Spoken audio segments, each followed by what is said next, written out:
પેલું ફળું જે દુકાનમાં પડ્યું હતું ને સાહેબ, એને નાનો એવો લાકડાની એક નાની એવું મંદિર જેવું કરીને પોતાની ઓસરીમાં દિવાલે નાના એવા મંદિરની માલિપા 5 કંકુના સાંડલા કરી સુંદરી શ્રીફળ મેકીને મારી મેલડીને બેહારી હો સાહેબ. અને શેઠ મંડ્યા પૂજવા, પણ મેલડી ધાર્યું કરે ને અણધાર્યું કરે છે. લાંબી આંગળી કરે, મેલડી આંગળીના ટેરવા માથે હાલી જાય. ખાલી શેઠ એટલું જ બોલે, ક્યાં ગઈ મારી કાળિયાની મેલડી? ત્યાં તો સાહેબ આમ ધાક ધાકા મેલડી. શેઠ બોલે ને મેલડી પૂરું કરી દે. પણ સાહેબ વાતની હવે મજા છે, મંડાણના માંડવા વાળા મરી જાય, ધર્મ કોઈ દી કોઈનું મરતું નથી. ધર્મ તો અજર અમર છે સાહેબ. નગર શેઠ વાણિયાનો દેહકાળ થઈ ગયો સાહેબ, જેને 2 દીકરા હતા, એક 15-17 વર્ષનો ને એક 12-13 વર્ષનો. વાણિયાનો દેહકાળ થઈ ગયો.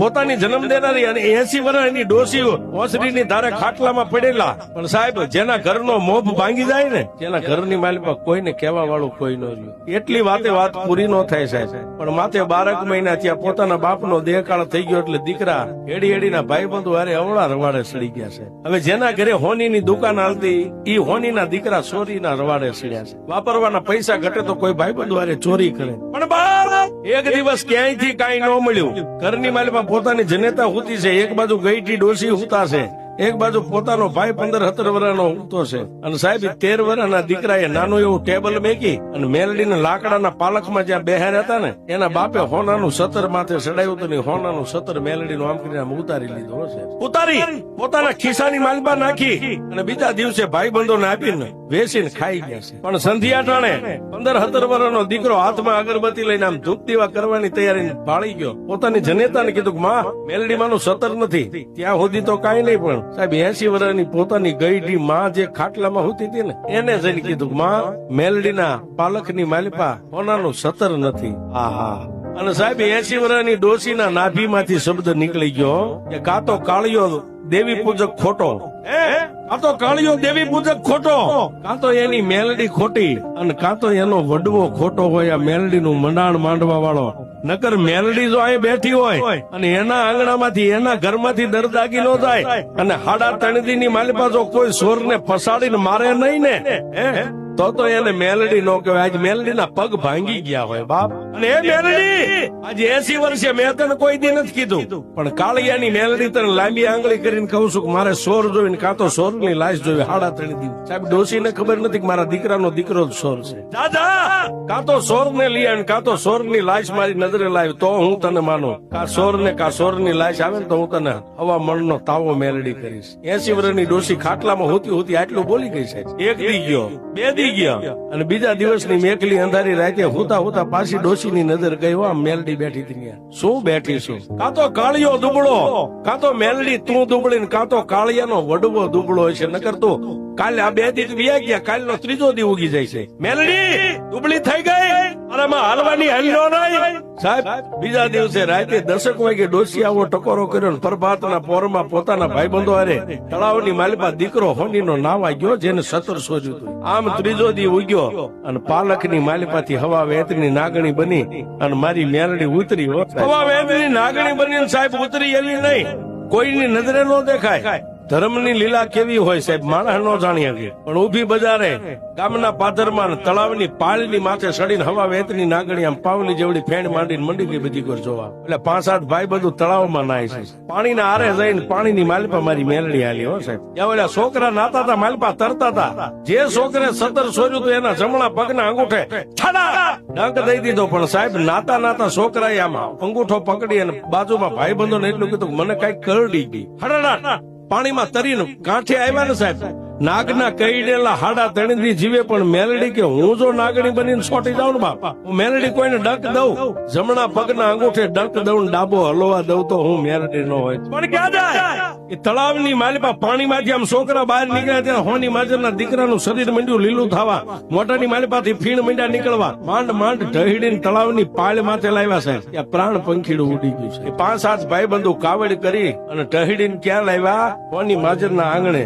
એક બાજુ 80 વર્ષની ડોશી આમ ખાટલાની માલિપા હોતા છે. ફળિયામાં લાવી અને છોકરાને આમ મેગો, પણ શરીરની માલિપા કઈ હતું નહીં સાહેબ.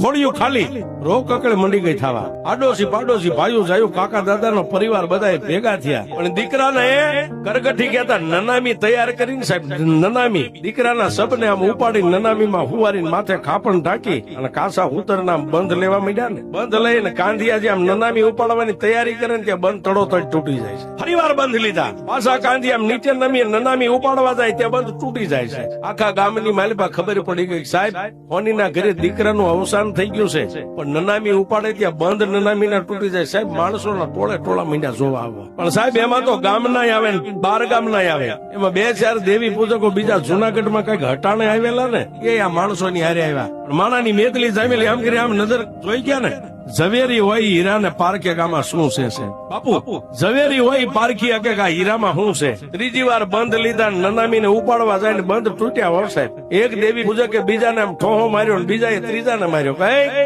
આમાં તને કઈ લાગે છે ત્રીજો હતો ને એ 50 વર્ષની ઉંમર વટાવી ગયેલો સાહેબ થોડું સાપડું આવી ગયેલું ડોકમાંથી માળા કાઢી અડધડ ગાણા તને કહું ભાઈ આ ખેલ રહ્યો ને આપડી કાળી વેલની દેવી નો છે મને એવું દેખાય છે સાહેબ તમે જાણો ને સતા નો કયો ને તો તમે ઉપરવાળાના ગુનેગાર થાવ જાણતા હોય ને દુશ્મન ને કહી દેવું સાહેબ જાણો ને પેટમાં રાખો તો ત્રિલોકના નાથના ભગવતીના ગુનેગાર બનો આગળ જઈ એક હાથમાં માળા છે અને પછી ઓલા હોની માજેનો બીજા બંધ આમ લેતા ને એને કીધું ભાઈ હવે બંધ નો બાંધશો એ તમે ગમે એટલા 5 દી બંધ બાંધશો તો બંધ એ કઈ રહેશે નહીં કેમ આમાં દેવી મેલડી નો માર છે હોની માજન કે મેલડીને મેં માનવી નહીં એદી એક હોની માજનના દીકરાને બાવડું પકડીને એટલું કીધું કે તારે દેવીને જોવી છે ને પાણીનો લોટો ભરી લે પાણીનો લોટો ભરીને જેટલા માણા ઉભા થાય ને એની માથે આમ અંજળી ઉડાડે હશે એ દેવી અમારી નહીં પણ અમારા આગળના કોઈ વડવાનું કઈ પુનારત હોય ને જો માળાની માલિપા તે મને માર્ગ દેખાડ્યો હોય ને હવે ઉભું રહેવાનો વદાડ નહીં હો સાહેબ ત્યાં તો 13 વર્ષની હોનીની દીકરી આમ બેઠી બેઠી રોતી હતી ને